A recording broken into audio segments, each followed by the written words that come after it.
A major operational change hits Washington healthcare in 2026. The state is pioneering a shift only one other has adopted. This change is a direct response to a growing radiologist shortage. It also resolves a long-standing compliance issue for ARNPs and PA. We'll break down the what, the why, and how you must prepare for this shift. First, who does House Bill 2113 directly affect?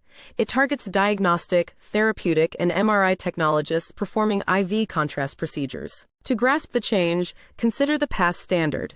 Direct supervision was commonly understood to mean a physician had to be physically present. HB 2113 completely redefines this.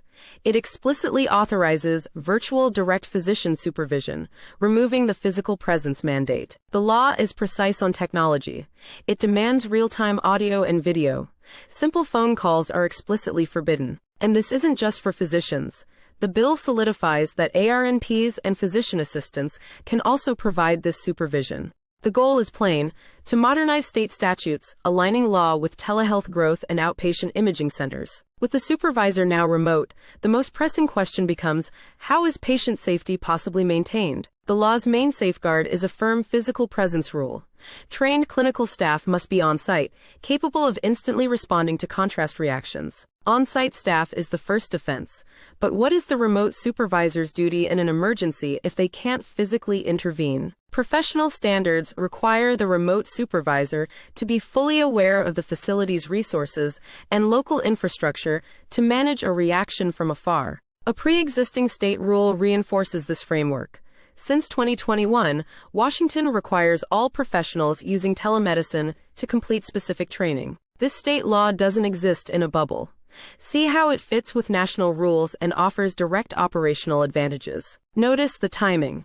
This Washington law aligns with permanent federal CMS rules, also effective in 2026, which permit virtual supervision. This alignment creates clear statutory authority, removing ambiguity and reducing the risk of technical non-compliance for facilities. For administrators, the impact is substantial. It creates far greater flexibility in staffing, a benefit for rural or underserved facilities. So back to our question, how does a remote supervisor act? By using their required training and tech to direct the on-site team with full knowledge of facility resources. But the bill's passage wasn't without debate, and its implementation will present its own difficulties. What are the complexities to consider? During debate, some argued for a distance requirement, so a supervisor could provide in-person backup. This was not included in the final bill. Beyond policy, practical issues exist.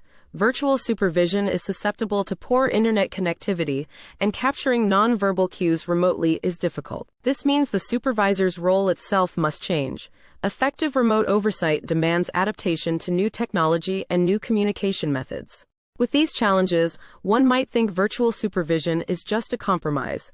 But what does available evidence actually suggest? Here's the most unexpected part of this development. Broader research into virtual healthcare supervision shows some surprising positive outcomes. Recall that Washington is one of only 2 states with this law. The growing adoption of such models points to a rising confidence in their effectiveness. This suggests virtual supervision may not just be a fix for the radiologist shortage. It could also foster greater independence in technologists. The update to supervision models, despite hurdles, is widely seen as a necessary step forward in modern healthcare delivery. So, HB 2113 isn't merely updating a statute.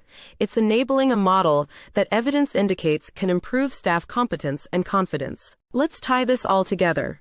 Washington's HB 2113 is more than a technical adjustment. It's a strategic update to healthcare delivery. It modernizes supervision to address physician shortages, expands the roles of qualified ARNPs and PA, and maintains safety with clear requirements. By making this change, Washington is not just solving current problems, but is also cultivating a more adaptable imaging workforce for the future. The June 11, 2026 deadline is firm. For leaders and practitioners, the time to update protocols, obtain technology, and finish training is now.